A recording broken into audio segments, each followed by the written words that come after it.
미국 뉴욕의 흑인 밀집 지역인 브루클린에서 일어난 일입니다. 윌리엄 리반이라는 사람이 조그만 정육점을 경영하고 있었는데 한 번은 곤충 강도를 한 달 사이에 무려 4번이나 당했습니다. 돈도 다 털리고 죽을 고비도 넘겼습니다. 그는 깊은 고민과 절망에 빠졌습니다.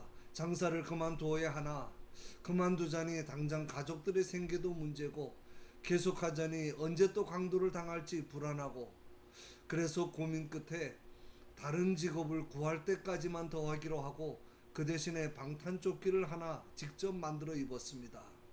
그랬더니 주변의 다른 점포의 주인들도 그의 방탄조끼를 보고 자신들도 하나씩 만들어 달라고 해서 주문을 받기 시작한 것이 본래의 직업인 정육점을 집어치우고 방탄복을 제조해서 판매하는 직업으로 바뀌게 된 것입니다. 현재 그는 전국 40개 대도시의 대리점을 가진 바디 아머 인터내셔널이라는 경찰과 군대에도 납품하는 국제적으로 이름난 방탄복 제조 회사를 소유하고 있습니다. 그는 회장 취임사에서 이렇게 말했습니다. 강도를 4번 당하고 여러 번 죽을 고비를 넘긴 것이 저에게는 얼마나 다행한 일인지 모릅니다. 만약 내가 강도를 당하지 않았더라면 지금도 좁은 가게에서 칼을 들고 고기를 자르고 있었을 것입니다. 불리한 환경이나 조건이 행운이 되는 경우가 많이 있습니다. 특히 하나님의 자녀에게는 불행이란 없습니다.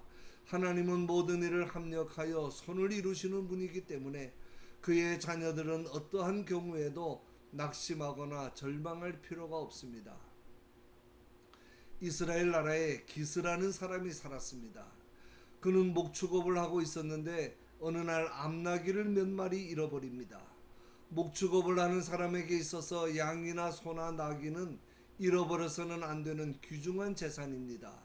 그래서 기스는 아들 사울을 불러서 잃어버린 나귀들을 찾아오라고 시켰습니다. 그런데 생각해보면 이것처럼 막연한 일이 없습니다. 나귀들이 허허벌판 광야에서 동서남북 어디로 갔는지 도무지 알 길이 없습니다. 그냥 무조건 가서 찾아오라는 것입니다. 그런데 아들은 군소리가 없습니다. 어디에서 잃어버렸느냐고 묻지도 않고 어느 방향으로 가라느냐고 따지지도 않습니다. 반드시 찾는다는 보장도 없이 아버지의 말씀에 순종하여 종 하나 데리고 무조건 집을 나섭니다. 무려 사흘 동안을 잃어버린 암나귀들을 찾아서 이곳저곳을 두루 돌아다녔습니다. 그렇게 헤매던 끝에 아들이 함께한 종에게 돌아가자, 아버지께서 암나귀 생각은 고사하고 우리 때문에 걱정하실까 두렵다 하면서 집으로 돌아가려고 했습니다. 그때 종이 말합니다. 이 성에 존중이 여김을 받는 하나님의 선지자가 한 분 있는데 그가 말한 것은 그대로 다 이루어진다고 합니다. 돌아가는 길에 마지막으로 그에게 한번 물어보는 것이 어떻겠습니까? 혹시 그가 암나귀들을 찾을 수 있는 곳을 가르쳐 줄지 모르지 않습니까? 그 존중받는 선지자가 사무엘 선지자였습니다. 그에게 하나님께서 하루 전날 이미 말씀해 놓으셨습니다. 내일 이맘때에 내가 베냐민 땅에서 한 사람을 내게 보내리니 너는 그에게 기름을 부어 내 백성 이스라엘의 지도자를 삼으라고 하는 엄청난 명령이었습니다. 뿐만 아니라 사울은 찾아간 사무엘 선지자로부터 사흘 전에 잃은 암나귀들을 찾았으니 염려하지 말고 집으로 돌아가라고 하는 위로의 말씀까지 듣게 됩니다. 상상조차 할 수 없는 놀라운 해피엔딩입니다. 걱정으로 시작했다가 왕관을 받아쓰게 되었습니다. 사울은 단지 아버지의 말씀에 순종한 것밖에 없습니다. 이렇게 좋은 일이 있으리라고 기대하고 한 일이 아닙니다. 그저 말씀대로 순종하고 오늘에 충실한 것이 이스라엘의 왕이 되는 엄청난 결과를 보게 된 것입니다. 우리가 이 말씀에서 깨닫게 되는 귀한 사실이 있습니다. 내 삶의 모든 것이 다 하나님의 계획과 섭리 속에 들어있다는 것입니다.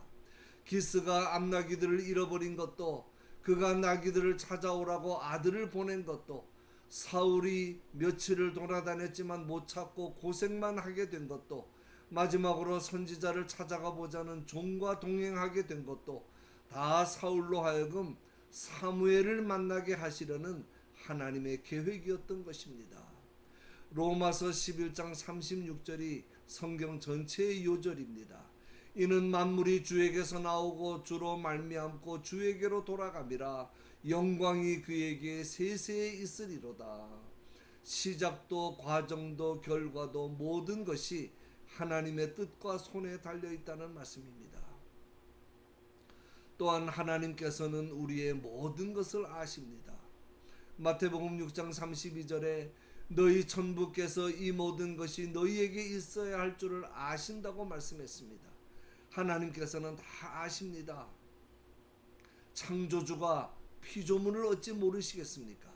부모가 자녀의 필요를 다 알듯이 하늘 아버지께서도 그의 자녀들의 필요를 다 아십니다.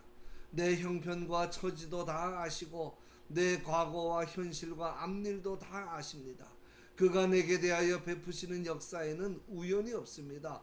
반드시 뜻이 있고 경륜이 있고 섭리가 있고 목적이 있어서 나를 인도하십니다. 그러므로 믿고 순종하며 따라가기만 하면 되는 것입니다. 혹시 하나님이 모르시는 돌발적이고 우연한 사건이 터지지는 않을까 하고 염려하지 마십시오. 참새 한 마리도 하나님의 허락이 없으면 떨어지지 않는다고 했습니다. 오늘 우리가 세상에서 당하는 모든 일들도 결코 우연이 아닙니다. 재수 없어서 당하는 일들이 아닙니다. 그러므로 혹시 잃어버린 것이 있더라도 원망하거나 염려하지 마십시오. 하나님은 절대로 우리를 망하고 손해보는 길로 인도하시지 않습니다. 사울이 잃어버린 암나귀 몇 마리 때문에 고생하다가 왕관을 쓰게 된 것처럼 우리에게도 잃어버린 것보다 더 좋은 것을 주시기 위한 하나님의 계획이 있음을 믿고 말씀에 순종하시기 바랍니다. 또 한 가지 깨닫게 되는 중요한 사실은 고생과 어려움은 잠시뿐이라는 것입니다. 사울은 잃어버린 나귀들을 찾기 위해 여러 지파의 땅을 헤매고 다녔습니다. 자동차가 있는 때도 아니고 강도와 들짐승이 우글거리는 광야를 사흘 동안이나 헤매고 다니느라 많은 고생이 되었을 것입니다. 그러나 그의 고생은 그가 얻은 결과에 비해 아주 작은 것이었습니다. 산상수훈에서 예수님께서 말씀하셨습니다. 그러므로 내일 일을 위하여 염려하지 말라. 내일 일은 내일 염려할 것이요 한날 괴로움은 그날에 족하니라. 예수님은 현실의 고통과 수고를 한날 괴로움이라고 하셨습니다. 우리의 생애를 잠깐 사이에 지나가 버리는 하루로 보셨습니다. 사울이 고생한 사흘은 예수님의 십자가 사건을 연상시킵니다. 내일 아침이면 십자가를 지게 되는데도 예수님은 제자들과 함께 성만찬을 드시고 제자들의 발을 씻어 주셨습니다. 그리고 찬송하며 겟세마네 동산으로 올라가셨습니다. 예수님은 오늘 할 일을 오늘 다 하셨습니다. 만찬도 행하셨고 찬송도 기도도 하셨습니다. 그리고 제자들에게 말씀하십니다. 조금 있으면 너희가 나를 보지 못하겠고 또 조금 있으면 너희가 나를 보리라. 얼마나 위로가 되는 말씀인지 모릅니다. 엄청난 십자가 사건이 눈앞에 있는데도 잠깐 지나가면 될 일로 보셨습니다. 잠깐 십자가를 지고 그리고 잠깐 후에 부활하실 것을 말씀하셨습니다. 초대교회 순교사에 이런 장면이 있습니다. 로마 사람들이 원형극장에 기독교인들을 잡아다 놓고 굶주린 사자들을 풀어놓습니다. 그런데 그 중에 한 여인이 어린 자식을 품에 안고 있습니다. 막 달려나오는 사자들을 보자 어린아이가 무서워 울기 시작합니다. 그때 어머니가 아이에게 말합니다. 얘야, 눈을 감고 잠깐만 참아라. 곧 밝아질 것이다. 맞는 말입니다. 이 세상의 고통이 당장에는 굉장히 크고 오래일 것처럼 보이지만 잠깐만 참으면 지나가는 것입니다. 잊지 마십시오. 사람의 일생이라는 것 정말 별거 아닙니다.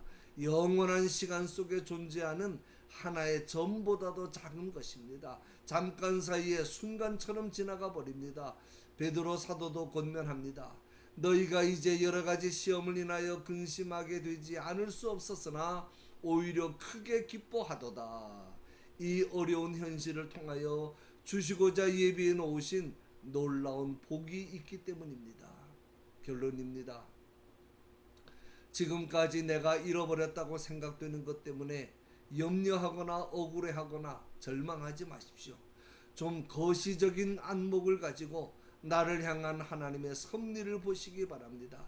더 큰 은혜와 축복을 놓고 기다리시는 그 사랑의 하나님을 바라보면서 하루하루를 말씀에 순종하며 사시기를 바랍니다. 그럴 때 내 앞나기들을 염려하지 말라. 찾았느니라.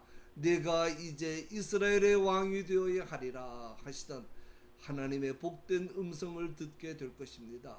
그 놀라운 은혜와 복이 저와 여러분의 생애 가운데에도 항상 함께 하시기를 주님의 이름으로 간절히 축원합니다.